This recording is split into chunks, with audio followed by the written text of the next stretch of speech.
Thank you, everyone, for taking the time to virtually join us today for our mid-year economic update. We really miss seeing you in person. It's a difficult time for all of us. The Chamber is doing what we can to navigate this crisis. We recently launched the Austin, A City of Us campaign, because while we are all different, there is an us in Austin.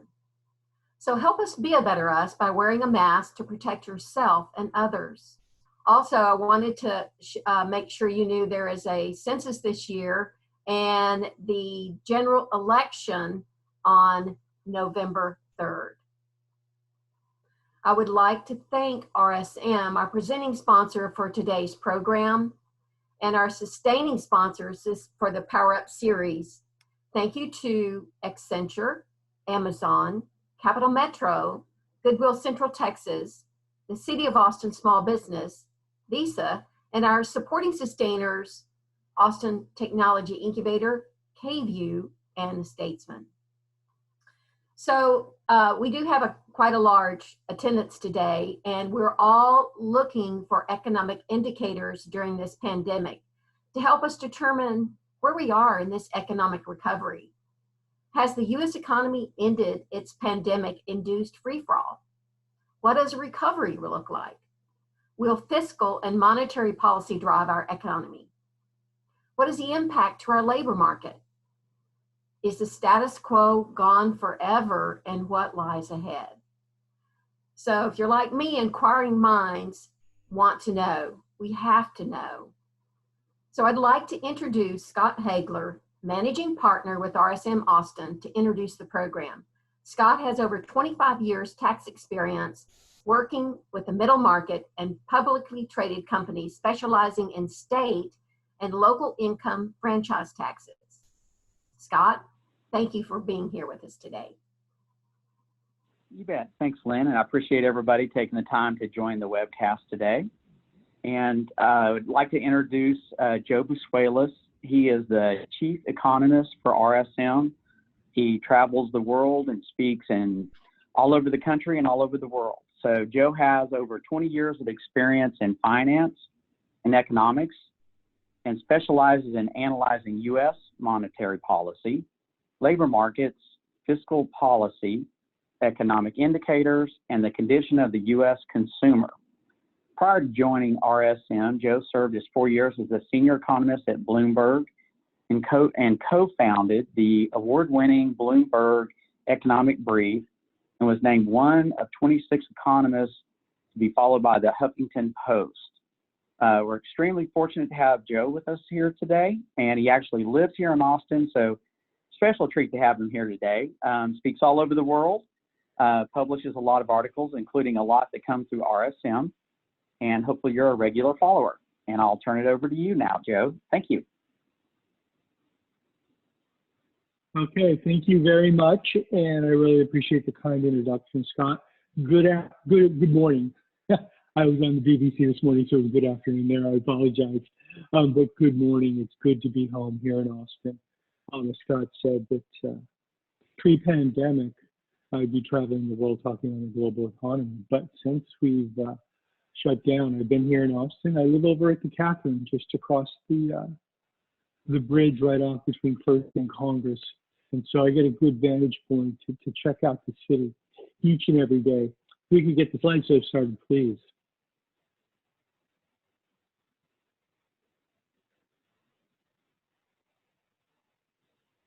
All right, next slide.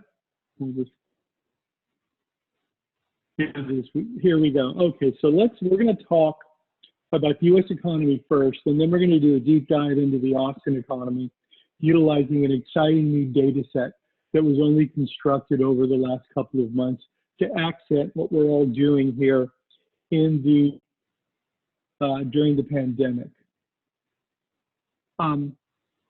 So first things first, we're not going to have a recovery until a vaccine. No vaccine, no recovery. At this point, the most important economic policy right now really is that which is going to be put towards dealing and developing a national testing, tracing, and treatment of therapeutics that lead to a vaccine. We've had some really good news on that front lately. The Oxford AstraZeneca report out of the UK yesterday implies that we're well on the road towards developing a vaccine. And it's important. We're just not going to get back to that January 2020 level until individuals are safe, feel safe, and are ready to resume normal social and economic activity. What you're going to see here today is a lot of what we might call alternative data that's always been out there, but wasn't really utilized until we hit the depths of the pandemic. Why are we turning to this data? Because the state and the local macroeconomic data tends to have significant lags.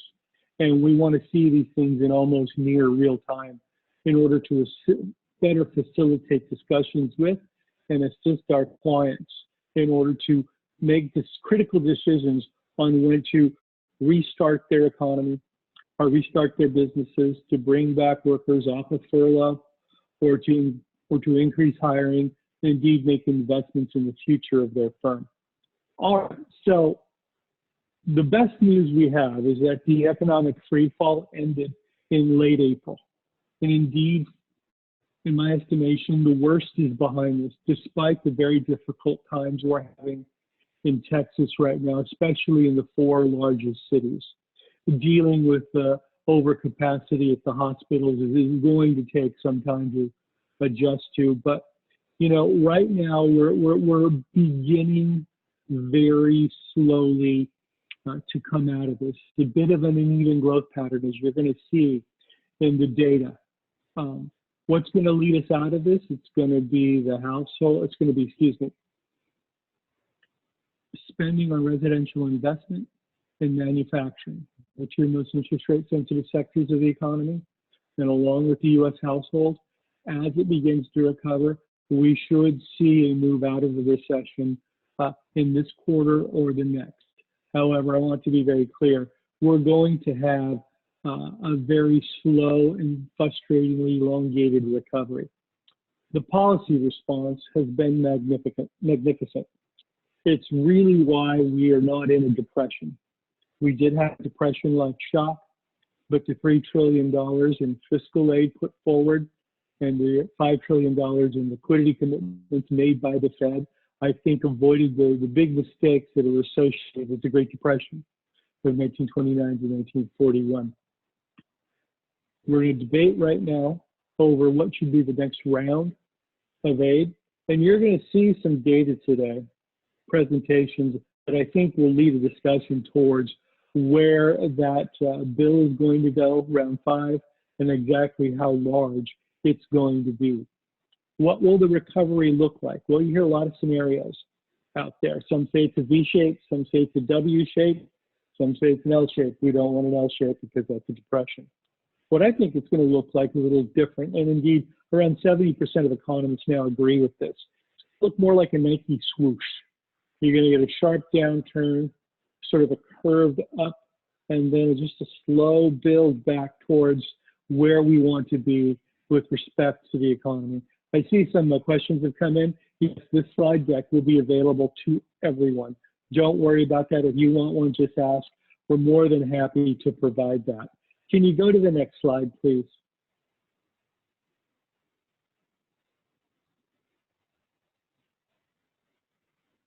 All right.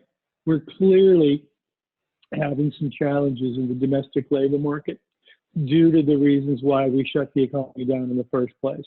One, it was to buy time to develop a vaccine. 2, it was to protect the domestic system of healthcare to prevent it from being overrun. Thus, we're dealing with those choices now.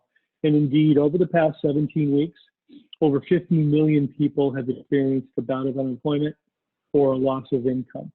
We're keeping real close track on that. Right now, the unemployment rate's around 11%, but the underemployment rate, and I think this is really the true unemployment rate, is closer to 20%. You'll see in the data presentation today that upper-end households have pulled back spending in a significant fashion, which has resulted in an increase of the U.S. savings rate to 23.2 through May. It was as high as 33% in April. And this is what economists would call a paradox of thrift. that individuals ramp up savings in anticipation of lost income, perhaps lost employment, which creates a negative feedback loop, and indeed will erode savings as individuals who lose their jobs have to tap those savings. And indeed, that's what a lot of the discussion in Washington's about today over whether we should extend those unemployment benefits, the $600 extra per week given to those who've been hit by the declining employment associated with the pandemic. What's really kept the economy from going into depression? Well, I mentioned earlier it was the fiscal and monetary policy. On the fiscal side, we put up $3 trillion to prevent that from happening. And indeed, government transfers are absolutely critical. Through May, if you excluded government transfers, income had declined by 6.3% in the economy, which is consistent with the deepest of recessions. But we've been able to prop up spending because we put out this $1,200 checks to everybody who makes $75,000 a year, and then normal state and local unemployment, plus the extra $600 per week. And that's indeed, if you really take a step back and look at this timing was well executed, or the fiscal policy was well executed, well timed, and it's worked.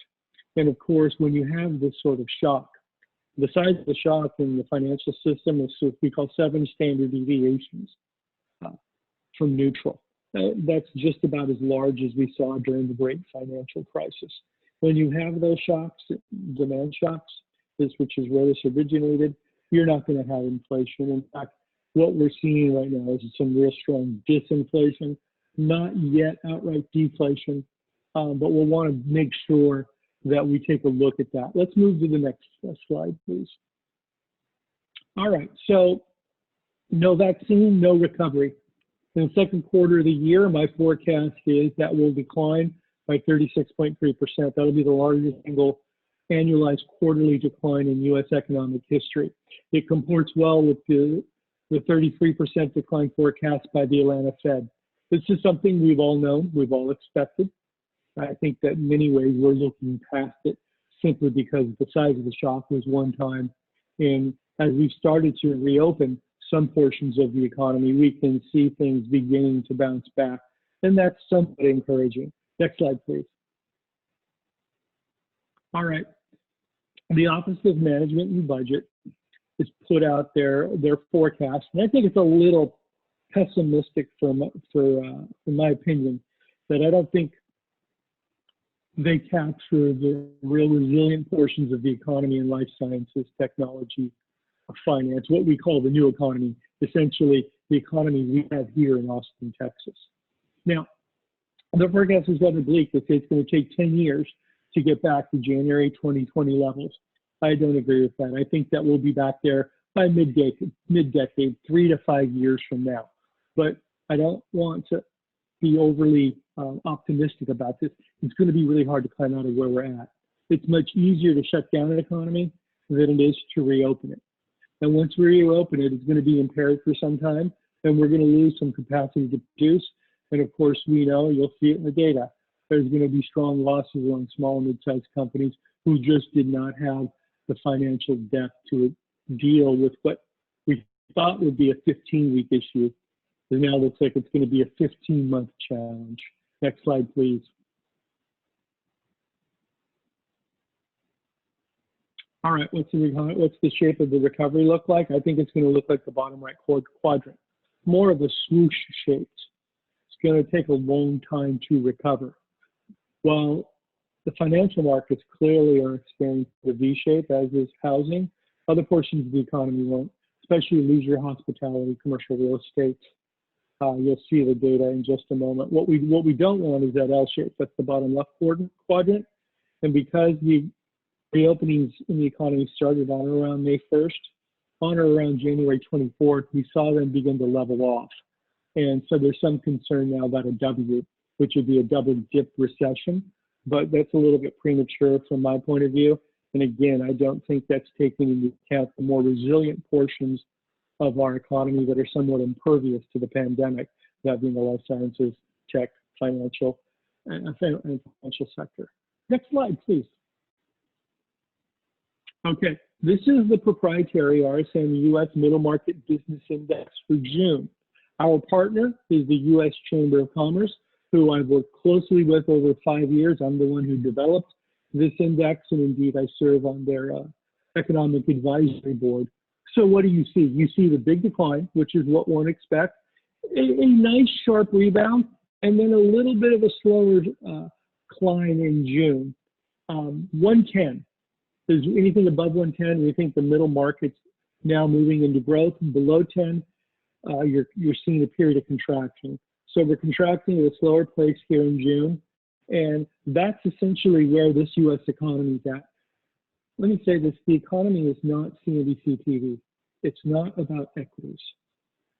The real economy, small and medium-sized businesses are still suffering significantly, and they're going to need aid for the foreseeable future until we see growth conditions return to the middle market.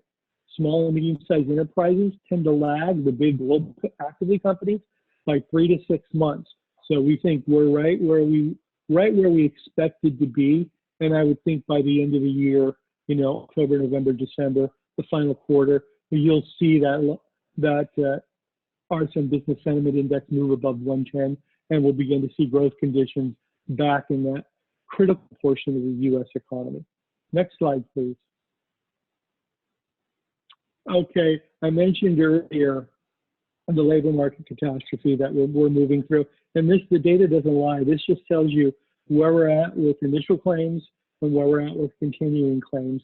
And I want you just to take a look at that.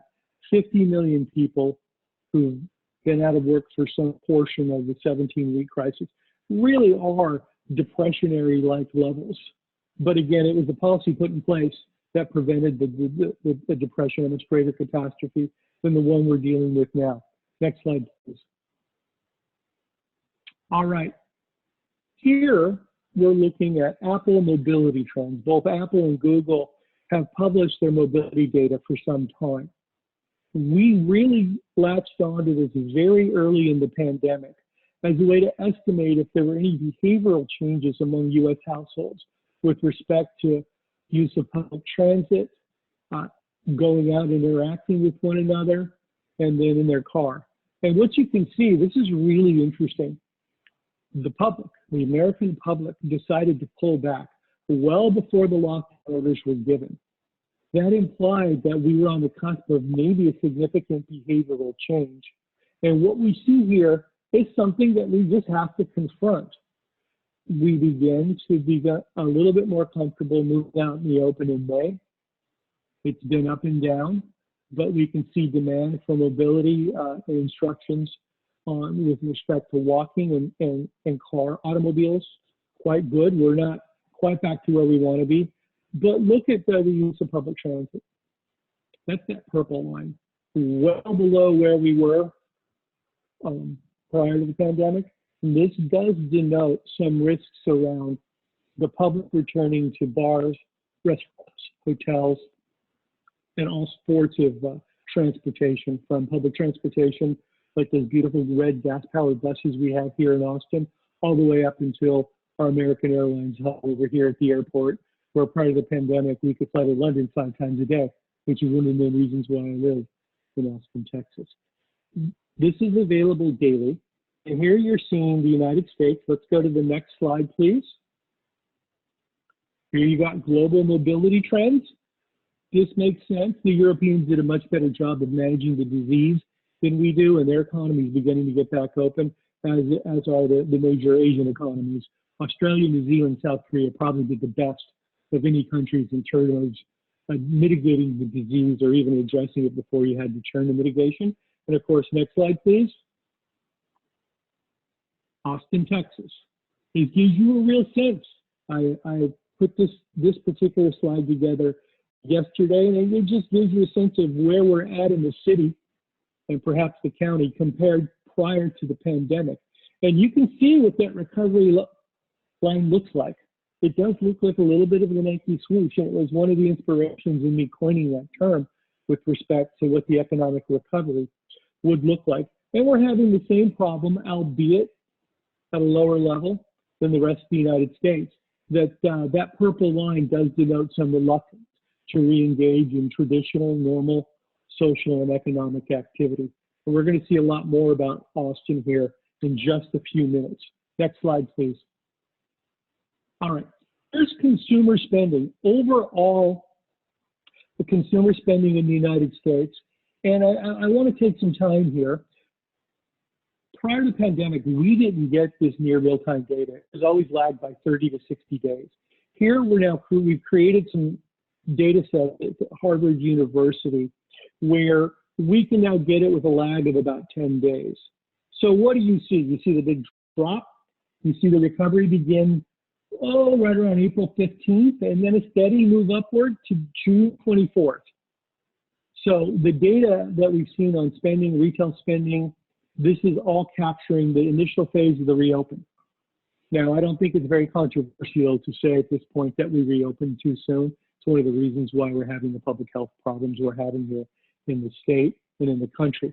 You can see the backsliding, and then you get the July 4th holiday, right? So things have leveled off here in the United States. Let's move to the next slide, please. All right, here you have income and spending, right? You're looking at spending by high-income consumers, down 10.8%. My sense is, one, that has got to do with the shock of the pandemic, and two, the early shock in financial markets, which was significant. At one point, the S&P was down 40%. But we haven't seen the recovery we would have expected in high-income households. These are the people who are still working, clearly best off. And this gives you a sense of that potential behavioral change that I'm talking about, which will lead to innovation and change in our own businesses. Next slide. Here you have spending by low-income workers. Now, this is interesting. It's only down 1.9%. That's because these individuals were the target of fiscal policy during the worst portions of the pandemic, and that makes a lot of sense. These are individuals which have a higher marginal propensity to consume. These households don't really save. In fact, they usually spend anywhere between 102 to 107% of their income. So by doing this, this really, right here, you can see it here, how fiscal policy translated to an economic response that really prevented a greater economic catastrophe than the one we're dealing with. And in many ways, this is some of the best policy responses I've seen in my lifetime. And this should inform the policy discussion around where we're going to go forward. My sense here is that these consumers, the three lower quintile of income earners, are going to be the continued target of the fiscal aid put forward, not necessarily a payroll tax cut, which would help the other group. That other group's not spending, but they're not spending for their own reasons. Next slide, please. All right, here we go. This is Austin, Texas. We're clearly better off than the country here, right? We're only down 2.5% from January 2020 levels. This is consumption here. My sense is that this has to do with the unique labor force we have here organized around the new economy, especially healthcare and high tech.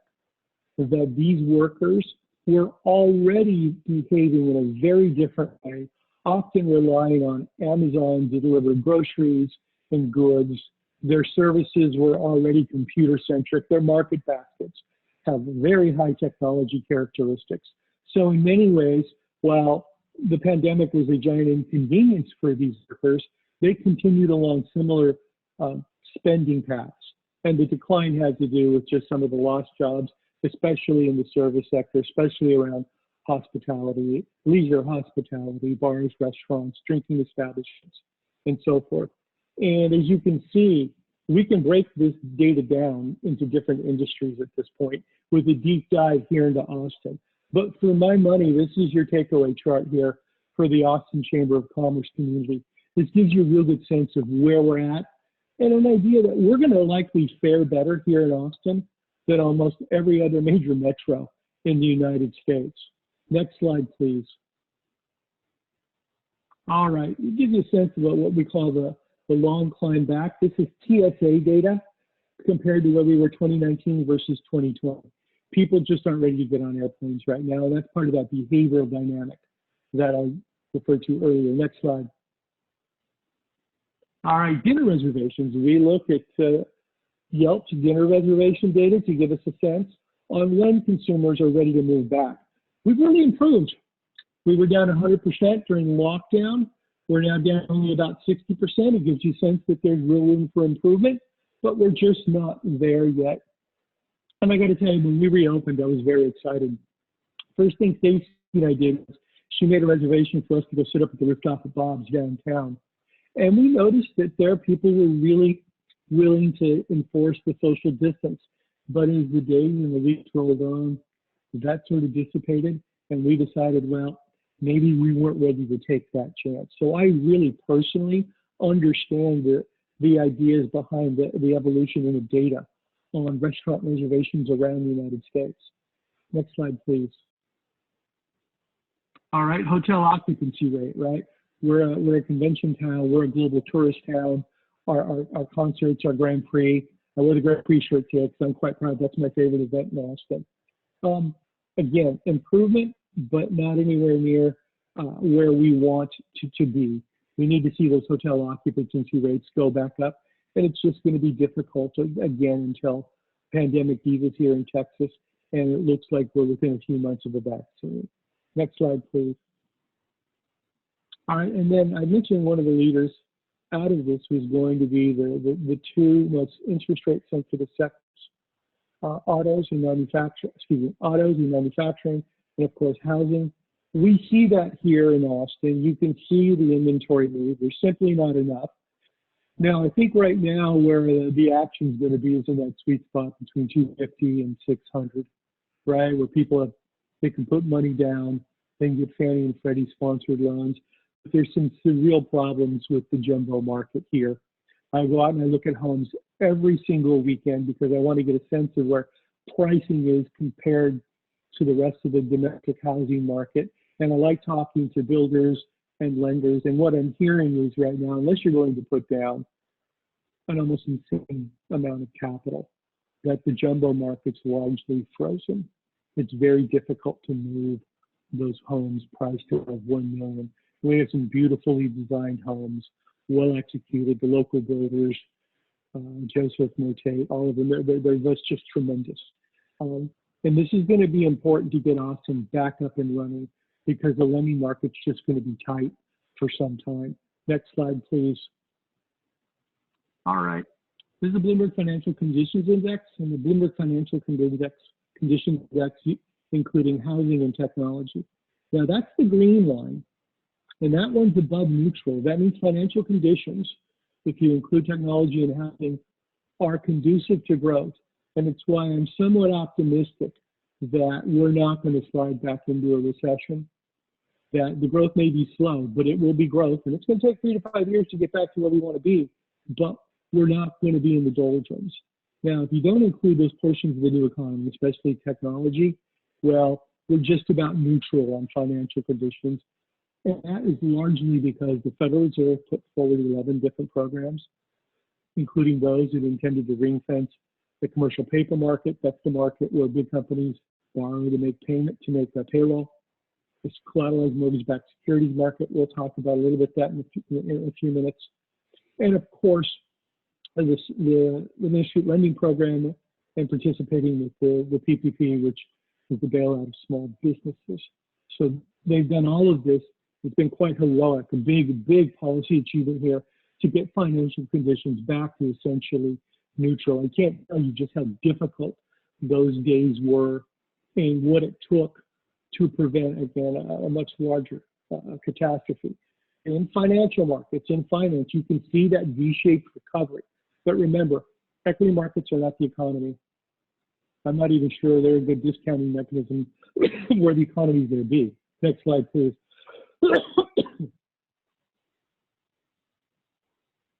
A global snapshot, manufacturing. Look at the recoveries, or rather the rebounds. Good, solid rebound. All the central banks took their policy rates to 0.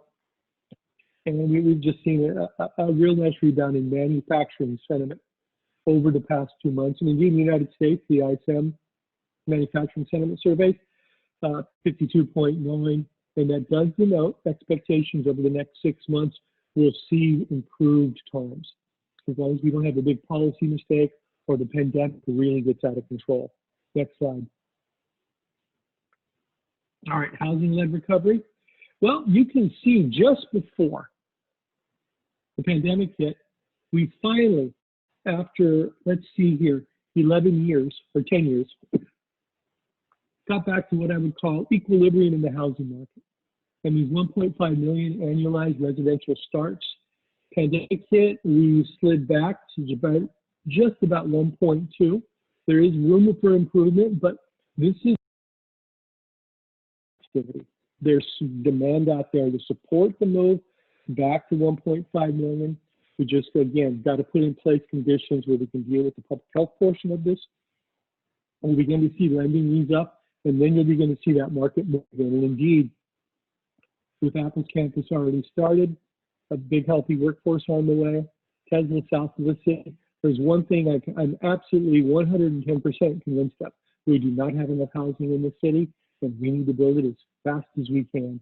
And indeed, I mean, that's what our economic lives I think here in the county, excluding the obvious around healthcare and technology, really going to revolve around. And that's an exciting prospect. We have a young, vibrant, dynamic city that's ready to bounce back. Next slide, please. All right, affordability has improved significantly. My sense is we have the 30-year mortgage right now sitting just below 3%. It was 2.91 last I looked. I'm expecting that 30-year mortgage to drop to 2.7.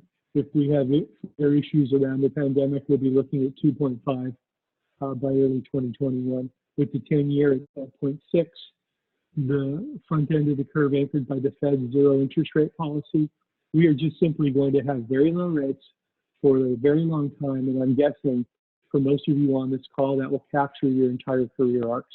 Next slide. All right, so the fiscal policy responses, we've had 4 phases. You can see there the money we put forward, $3 trillion. Right now, the Democrats have passed a bill in the House calling for a $3 trillion round of fiscal aid. Mitch McConnell just released his plan just before we came on camera. I think it was pointing towards 1.5 to 2 million. They'll meet somewhere in the middle. They won't get it out probably until August, which means the checks won't get out till mid-September or early October. That means another air pocket in the economy, but we'll get past that too. But I just wanted to just point this out. So far, 11.4% of total GDP. That's why I said earlier, we've had a depressionary-like shock. We've absorbed those shocks. No depression, largely because of this. Next slide. All right, so one of the things that's been interesting since the pandemic has caused me to stay home here is I've had to adjust what I do. A lot of what I do is deal with the media. I do lots of network television for CNBC, Yahoo Finance, the BBC, you name it, we go on it. And I tend to do a lot of the shots from my balcony. And I live over to Catherine, and that's First Street. And so I've taken to calling that the bridge to the new economy, because the producers and the talent on television are like, where is this? This is great. These are great shots. You know, and you can see Google over there, the W's right there, Silicon Labs is right there. And it gives you something to talk about. Now, for most of the pandemic, it's been a little depressing, to be honest with you. No traffic on the road. That road should be, you know, full drive time gridlock, right? 6:30 to 9:30, 3:30 to 7:30 every day. And it hasn't. But we slowly started to see things come back.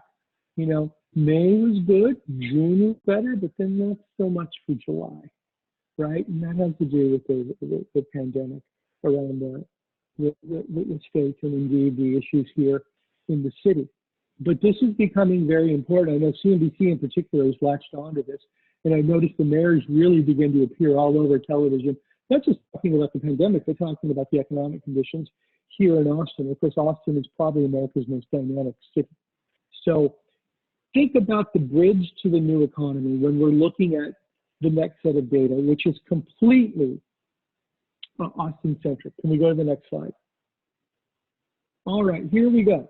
In Austin, look at consumer spending, just a reminder, 2.5%. Next slide. All right, here in Texas, the percentage change in the number of small businesses open relative to January 2020, we're down 18.7%. That's where state and local policy and efforts by the chamber are going to have to be targeted. We need to get these people back up and running as soon as we can. If some of them go bankrupt, well, we can't do much about that, but we're going to want to reconstitute and take advantage of the open spaces around the city and the county. Next slide. Percentage change in apparel and merchandise spending here in Austin, down 12.5%. Again, way better than what you'd see in the United States and the other major metropolitan areas. Next slide. Entertainment spending is the big one. Obviously, the role the music industry plays here. The entertainment in the city, we're down 55% from pre-pandemic levels. This is just going to take some time, one would think that this is a portion of the community that just won't regain traction until we're fairly certain that we're within sight of a vaccine or vaccines developed and the CDC's announced its distribution network and how that's going to work. This is just going to be the roughest and most difficult thing to bear here in town. Next slide. Grocery store spending, well, up 24.2%. You can see that big spike where it was up 80% as people went into hibernation mode at the beginning of the pandemic. I think we should call this the HEB chart, right? HEB in Central Market. It's been a yeoman's job during all of this here to keep the stores open and keep the shelves stocked. I'm very impressed with what the company's done and how Austin has really come together. And you know, there's a lot of people out there. I think we have 117,000 people who filed unemployment claims last month. We're going to need to do the food banks. We're going to need to do the charity and the assistance to help people keep themselves whole during this very difficult time here at home. Next slide, please. All right, here you go. Transportation spending, again, very difficult, 52.9%. This basically reaffirms what we are seeing in the mobility, whether you're looking at Apple or Google, and the potential behavioral change. One of the reasons why we've seen auto sales up, not only in the area and the state, but nationally, as it's improved quickly. People are moving back towards automobiles, at least for the time being. Next slide, please. And again, this is all in Austin. Here you got the job postings down 35%, pretty much what you would expect. Again, not as bad as what you see in the U.S. JOLTS data, just how different the collapse in job postings around the country. Next slide. All right, here we go. Percentage change in small business revenue, down 33%. Well, this is what it is at this point. Again, some of our friends and colleagues in the very small business category are likely to reimagine their businesses, to put their money to other work and rethink about how they want to participate. Again, you know, the small and medium-sized enterprises are the beating heart and soul of the U.S. economy. I'm very encouraged that we've taken steps, at least through the first few months, to put in a level of support for those communities. We can't hold back. And indeed, if things do get worse, I would expect the Fed's Main Street Lending Program to be the next major site of support for medium-sized businesses. Next slide. Again, small business revenue, this time in education and health, down 15.2%. Next slide. All right, real quick, just thinking about some of the messages. We want to get out, we need to talk to our clients. We need to begin anticipating what their demands and what their changes are. I think that the most important thing is we need to begin to reimagine our businesses, thinking about our supply chains, thinking about our distribution networks, thinking about how quickly can we ramp up to begin substituting technology for labor where appropriate, or adding additional new technology to increase productivity on the road back to recovery. Next slide, please. All right, thinking about all these different areas. Real quick, the upper right quadrant, economic change. We want to begin thinking about what the consumer looks like to really begin to drive how we reimagine and reassess our own businesses. Next slide. And some of the most likely outcomes for the world. I'll let you guys look at that. Next slide, please. All right. I'm going to finish here on this slide. You know, the first portion of this, where we're at now, is reaction. Because we didn't have a unified national policy put in place. We've got 50 50 different policies plus different local policies. We're beginning to come out of that now, thinking about the resilience, right? How we reconstitute our firms. And then when the time comes for the reopening, it's how we reactivate, who we recall, who we keep, who we invest in. Do we need to begin reaching out to reaffirm those export lines if we're in that business? And then again, finally, to reimagine our firms. This is incredibly important. You know, I grew up in Southern California, like a lot of New Austiners. And I was lucky, I grew up in a place very close to Disneyland. And we had lots of gentlemen who, engineers by education, but in the parlance of Disney, they were called reimagineers. Their job is to consistently reimagine Disney, not just the brand, not just the park, but everything. And I think that's a good analogy for what we're going to have to do in the post-pandemic economy. We're going to have to reimagine our economy. The status quo is just not going to come back. That economy is now gone, right? We can work to get back to those levels, but the distribution networks, the supply chains, the patterns of consumption, the behavior of consumption, as you can see, is in the throes of massive change. We need to roll with that. And, you know, I'm absolutely convinced Austin is well positioned to do that, much better position than any of the other major metros, and that includes Seattle, San Francisco, Salt Lake, Provo, Raleigh-Durham, all the other tech corridors. We've got the labor force here to do this. We can reimagine it. When I saw Crusteca's Tacos turn themselves into a mini Mexican grocery store the first few weeks of this pandemic, I knew we were going to be all right. I'm Joe Busuelos, I'm the Chief Economist for RSM. That's the end of my presentation, and I'd love to stay and take questions from people.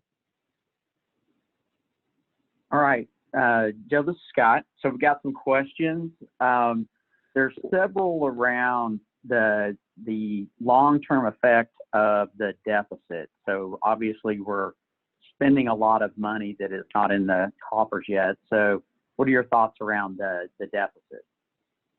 Well, the reason why we would want to be concerned with the deficit is because if the federal government or the state governments overspend, you run the risk of a negative downgrade to your credit rating and interest rate shock as global investors bid up the price of money.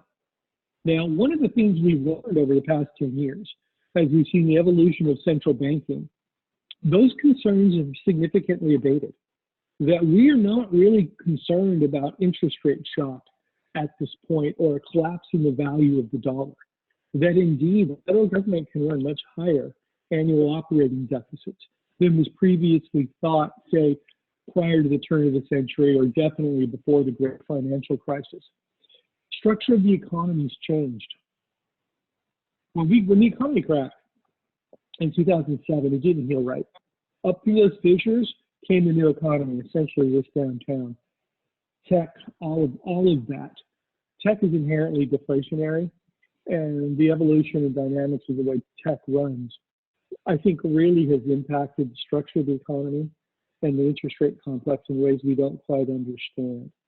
But right now, I'm absolutely not worried about A, the budget deficit, or B, interest rate shock. Why? Because every single major economy is doing the same thing as us. I mean, literally right now, that's just something that's not even a second degree concern, it's third or fourth degree. Great question, nevertheless. Thank you. Next question. Okay, there's several about office space and construction as far as building and the shift, I know, with remote workforce and what that's going to look like, you know, kind of like, you know, Joe, we talk about what there was in the past is not there. Where we are right now is not there. It's going to be something different in the future. So, like, what are your thoughts on that? All right, in the slide deck, you can see consumption, leisure and hospitalities and hotels. Okay, the commercial real estate market's going to undergo a fundamental revolution that's analogous to what's going on in retail space. You know, they call it the great retail apocalypse. As the millennials and Zs have migrated to purchases online, the old idea of malls, except if they're now contiguous to very high income levels, or there's lots of lifestyle and entertainment, like what you see at the Domain. They're going to be very difficult to support. You know, what we're going through in the U.S. economy is one giant real-time experiment where businesses are going to be able to see everything that can be done remotely from anywhere in the world. Businesses are not static, they're dynamic, they learn. Once we learn what we can do in a dynamic fashion, that reduces the cost per square footage of commercial real estate per employee, we're probably not going to go back. There's a good portion of us that just won't ever go into an office on a traditional basis or even a regular basis ever again. That's going to change things. It's going to cause companies to give preference and privilege to individuals who can thrive in virtual environments and who can thrive remotely. Now, this is a big thing. That's the longer term concern I have for commercial real estate in general, office spaces, and hotels in particular, because it will reduce demand to do business travel. And that will reduce demand for hotels, reduce demand for airline transportation. And of course, as the firms themselves get organized, it's hard to see people just going back to the office. I mean, inside our company, I think we've already made some real big decisions on one big portion of the company is just not going back to the office ever, right? Now, in the near term, because of the pandemic, right, this isn't the long-term result of, this is just the near term. We've got some real problems. I'm going to read something from Axios newsletter that just came out this morning. Nearly 1/4 of loans backed by U.S. hotels and collateralized mortgage-backed securities were at least 30 days delinquent in June, while the delinquency rate for all property types reached 10.32%, just short of the all-time high of 10.34%. Some 6.25% of loans were seriously delinquent for the month. So we're going to work through a shakeout. There's going to be a period of consolidation. A lot of the planned buildings here, they may change quite abruptly. I'm watching a great big one go up just outside my kitchen window. I can see the two cranes swing right now as I'm talking to you guys, right? I want to see what that's going to be. If that's just going to be a pure office space, or is it going to end up being mixed residential, mixed retail? I mean, we're going to have to all, again, innovate and reimagine who we are and what we are on the fly. It's going to be a challenge. And of course, with that, what do we have, 25, 28 skyscrapers are planned for Austin here over the next few years. A, we'll see if they'll be built, and B, we'll see if what they end up are anywhere near what they were originally intended. But I think it's an exciting time, right? We need lots of housing, right? It's just going to, I mean, it's going to get interesting, and the status quo today won't look anything like it does 5 years from now. That's one thing I'm fairly confident of. That's a good question. Thanks for putting that one up, Scott. Yeah. So we have one here on oil and gas. So, like, get your thoughts on the oil and gas effect on the Texas economy, and then as we migrate to more of a renewable resources, do you see that kind of a slow migration or more of an abrupt, I'll say, disruption? Well, okay, so I'm a member of the Wall Street Journal forecasting panel. I'm one of 50 people worldwide that trust with this. And unfortunately, I have to look the fool every month and forecast oil prices, right? Global demand is just not there yet. We're going to be stuck right around $40 a barrel. I just don't see it moving to plus or minus $2 in either direction. And again, this is all predicated on an impaired status quo in advance of a truly available vaccine globally and nationally. Texas, it's funny, Texas has this really, I think, wrongful reputation for being inward-looking and insulated. It's not. It's a global economy, and oil and natural gas are now part of that, right? We're going to need to see the global economy get back up and running. But like our domestic economy, until that seems available, until we've got an effective distribution network, we're just not going to get back there. Now, with respect to the second part of the question, I'm one of those economists that doesn't look at it in a zero-one fashion, meaning I don't think there were fossil fuels or we're all renewables. That's just not how it's going to work. it's going to take some time to develop that renewable economy. It's good that we begin planning for it. And indeed, I think the federal government should make investments in it, right? But natural gas isn't going to go anywhere. And natural gas to me is a bridge source to the renewable economy. So we're going to land in there. West Texas is going to be okay, right? It's going to be. We're just going to go through one of those unfortunate periods of consolidation now. But we'll be back up and running soon. And again, once that global economy gets back up and running and you see that demand move, times will be much better in West Texas. Next question. Okay, one regarding, you touched on a little bit, but just kind of, again, your thoughts on the manufacturing scene in Austin and specifically about the Tesla plant that's coming our way. Well, if you take Elon at his word, we're about to become a serious manufacturing town, right? Now that manufacturing is different. People who work at those factories have degrees. They're more likely to wear lab coats than hard hats. I want to be very clear about that.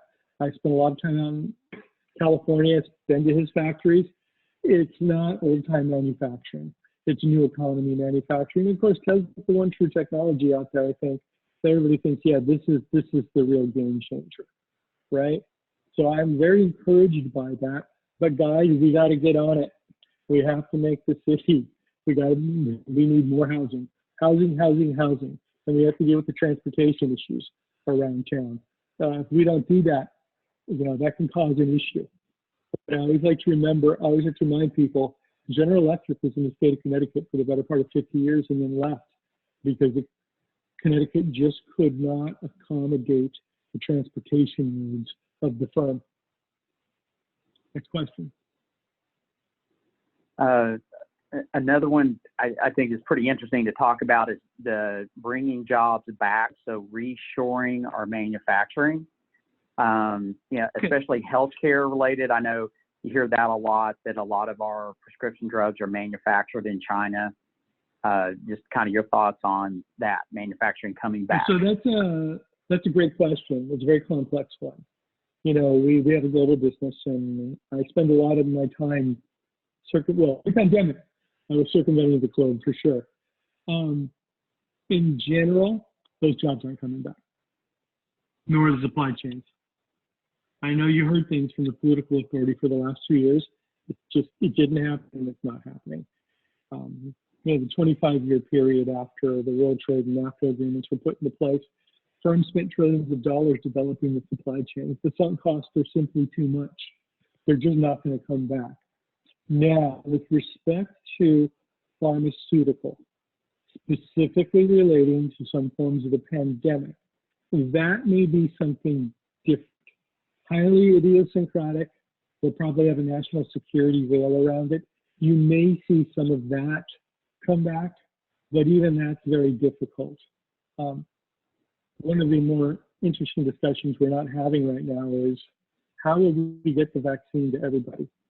Because it's not just, we just can't have the G7 economies get the vaccine. It's going to have to be all the rest of the global economies too, in order to truly get this behemoth back up and running at speed again. But that's where we're at.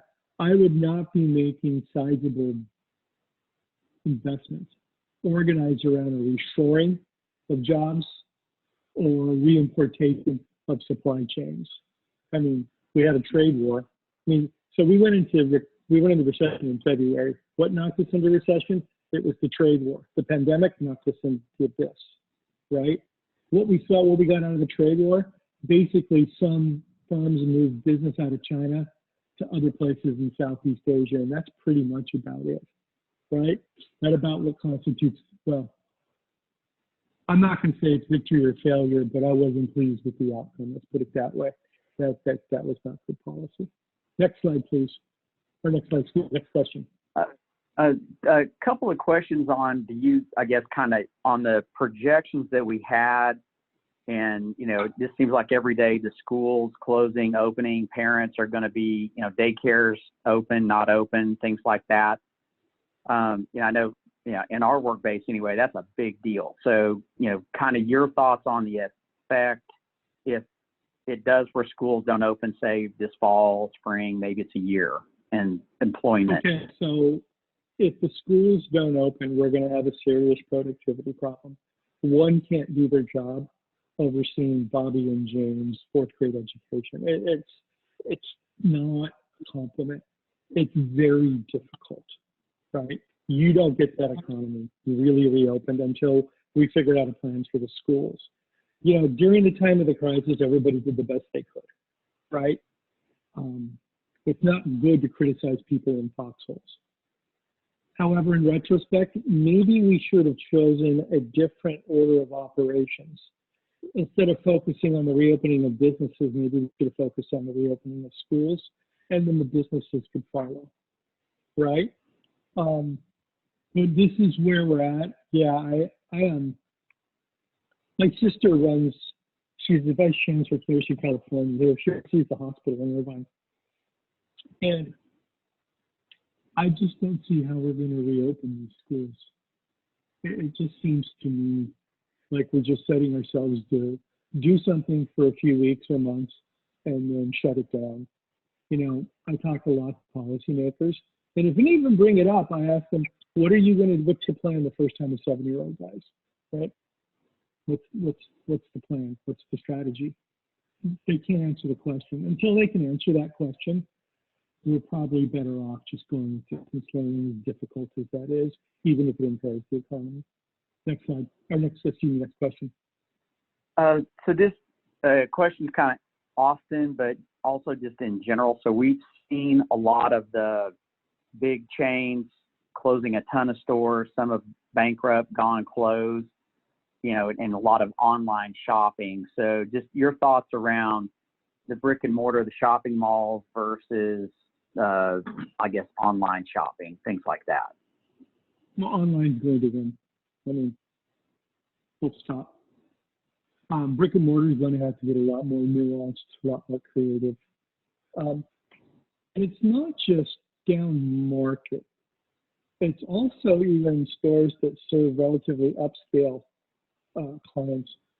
Stacy and I, we're big fans of Sur La Table up at the Lane. They're closing a number of stores, including the one in San Antonio. And we've seen how they're moving to clear their inventory, right?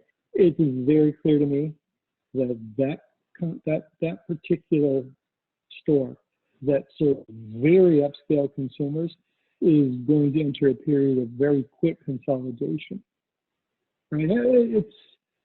It's an unfortunate development that the shakeout in retail, which was already at a fairly breakneck pace, is going to increase further, and that this will require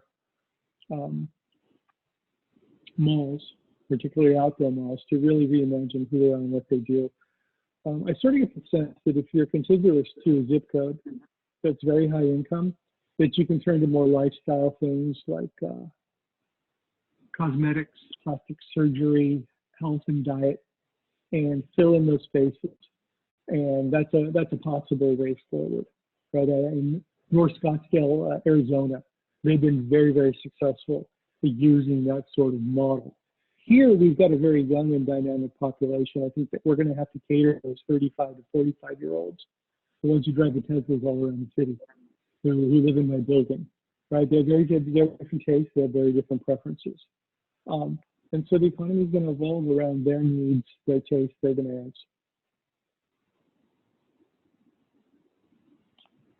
Okay, I think we're about out of time. We'll have one last question that this actually came in earlier on that I think would be a good one to close on is if you look at other countries such as Sweden, where you know, they've had a way different approach to their economy and their country, and you know, what about the U.S. adopting some of that type of I guess approach to the economy? Well, and let me say this, we've had a pandemic and we didn't do a good job of it. I don't think anybody would actually argue that we did a good job here. We didn't. There's likely to be significant change in the country going forward. As the emerging demographics, the Gen Zs and the millennials, begin to take over, they've got very different ideas about how the economy should be organized especially around healthcare. And you just look at public opinion polls, say from the time Obamacare got passed and then implemented. Public opinions moved from just demanding coverage to now demanding care. That would imply the political authority will likely respond to that. And given the fact that we're in this very difficult situation right now, we are in a real public health crisis, it's hard to believe that that's not going to be addressed in the near term. And I think that that's probably the way to look at it, is there's going to be some changes. It's probably not going to be what many of you want. I'm sorry about that. I have some real strong ideas about that myself around catastrophic insurance and the use of pricing that probably aren't going to be utilized either. But public opinion is decisively tilted towards, I think, substantial change around a national option or a public option for healthcare. And that's likely to be one of the big themes in 2021. Thank you for taking the time out of your busy schedules. I truly appreciate it. I always love talking to chamber audiences. I always get the best questions, and we sure did this time. And I hope we can make this an annual thing, and I get to know some of you around town, because for the first time in over 25 years, I'm actually living in one town. And literally, it's been almost 3 decades now. I've been able to say I live somewhere. I live in Austin, Texas, and I'm damn proud of it. Thank you so much. Thank you, Joe. Thank you so much for that detailed presentation. And the best part about it was Austin's looking up. And thank you, Scott, for the Q&A and the what you did for being here in Austin and being part of the chamber. This presentation is recorded and will be emailed to all participants. I did want to let you know that we have a couple of things coming up. On July 28th is the Austin Gives Generous Business Awards, and it is a virtual award program. It's very special. I hope you tune in. It's at 1:30 on Tuesday, July 28th. Authentically inclusive tech talks with Preston James with Div Inc. and Accelerate. And that is going to be a procurement event on how transit projects create economic opportunity for Austin. So thank you for being with us today, and be safe.